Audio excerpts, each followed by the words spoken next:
tell us a little bit more about what you do today then, and what San Francisco Rising does. So San Francisco Rising is a grassroots alliance of 8 community organizations in San Francisco who organize Chinese, Filipino, Latino, Black community members in low-income communities. And really we formed as a way to build political power. Because all these organizations were doing organizing in different issue areas, from workers' rights to tenant rights, from environmental justice to educational issues. And but what was really clear is that we didn't have enough political power. So how are we able to shift people and policies within City Hall, I think was really clear that we didn't have that kind of leverage. And also it was clear that, you know, we're all smaller chunks of different communities, but we make up a slice of the electorate in San Francisco that could swing elections. You know, this last mayor's race was, you know, the margin between the 2 candidates was less than 3,000 votes for the mayor of San Francisco. It's like, there is, between all the kind of low-income communities of color, like we can swing elections actually if we get our people to vote and if we're organizing them around these issues. And that's something that I think for a long time, like the white progressive establishment in San Francisco was just ignoring.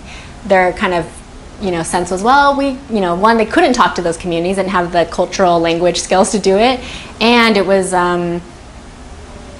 you know, the kind of mainstream way you do elections is that you don't talk to those voters because they don't vote at very high rates. You talk to like white homeowners and elderly people because they vote at higher rates, you know. So that was kind of the intervention that we were wanting to make, of building power and actually being able to shift, you know, elections and the results of elections by actually organizing this chunk of the community that was just being ignored. Yeah, we have a sister organization called San Francisco Rising Action Fund, which is a 501c4, which is allowed to endorse candidates and work on candidate issues. And yeah, I think that's critical. I mean, I think what's hard is that if we actually want to change the way politics happens in this country and in our community, like you actually have to do it differently than the way the machine does it, right? Like the Democratic Party does it, or, you know, it's like kind of like, oh, just pick somebody who seems viable and run them, you know? And for us, it's like, well, we actually want to develop people who are accountable to us, right? So which means you actually, that's much long-term work. And how do we actually develop people we trust, who come from our communities and who have the experience of actually being like, yeah, I know what it's like to not have enough money for the bus fare, you know, or and have like personal experience and have political commitment to the values that we want to see. You know, I feel like what we're doing right now as SF Rising Action Fund and SF Rising is we're trying to do a lot of experiments to see how do we get ready to govern, because we're actually, you know, that's just getting people elected is one thing. That's hard. You know, it's hard to like compete against all the money and actually get a progressive candidate into office. And then once you do, then what do? You know, it's like once you get them into office, it's like, do you have the people who can go work as their staff people? Do you have people who understand how the city government works? You actually, it's a lot harder, I think, and it's more once you actually need to be inside, you know, and I think it's really important to like, how do you maintain mechanisms of accountability? How do you make sure that whoever you elected stays true to what they've promised? Because I think it's, no one individual can change the whole system.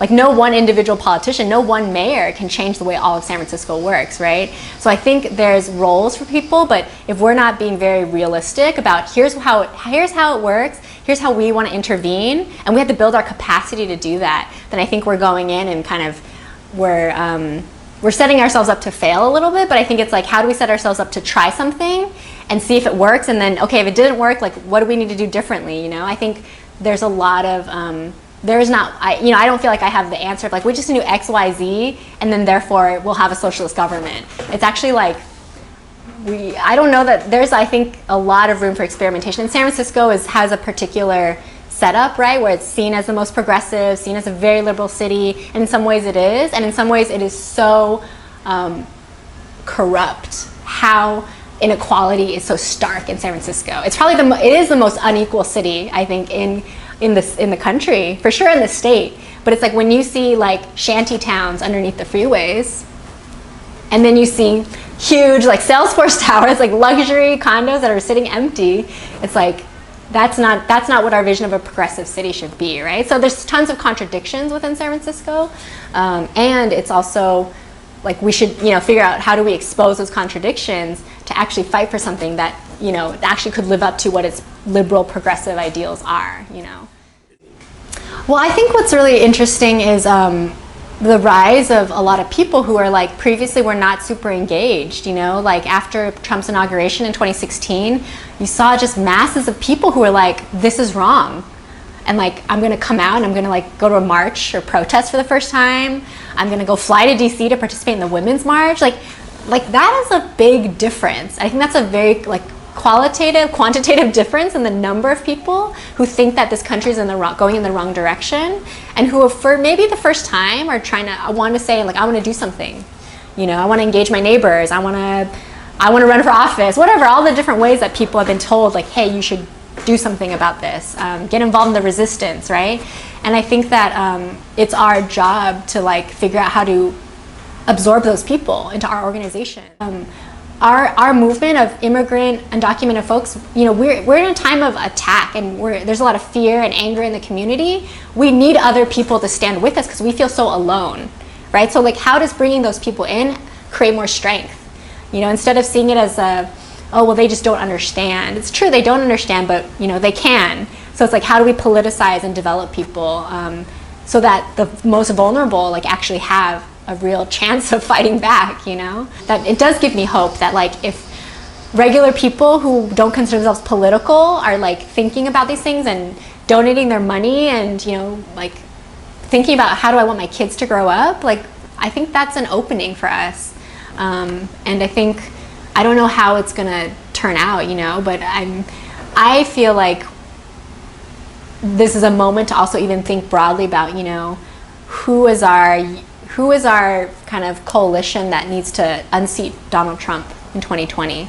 And that includes like mainstream corporate Democrats, actually, right? I mean, I don't think that's who we want for our next president, but we're fighting for conditions to allow for us to actually keep fighting for someone better, or a better situation. And so I think, we have to figure out what's the big picture. How do we mobilize enough people? Like, I think it was really clear from, the Hillary campaign that they did not have the kind of grassroots power and organizing infrastructure that Obama had when he was first elected. And we can't like just give up on, like, we can't just allow the Democratic Party to do that. Because if that's their plan again, like, well, then that's a problem. And like, we have to, I think, hold the Democratic Party accountable, because I don't think that anyone can, I don't know how we would survive another 4 years of Donald Trump and kind of a right-wing administration, that's openly racist, openly xenophobic. And so I think there's hope, and but I think it means that we have to do a lot in the next couple of years. There's a big call to action, I feel like, that is like exactly, I hope, re-engaging people, bringing back other folks who maybe have been disconnected, or, to come back, because I think this is a moment to really kind of all hands on deck. We all need to be kind of throwing down for this. So I am hopeful, and I think there's a lot of young people who are getting politicized through this.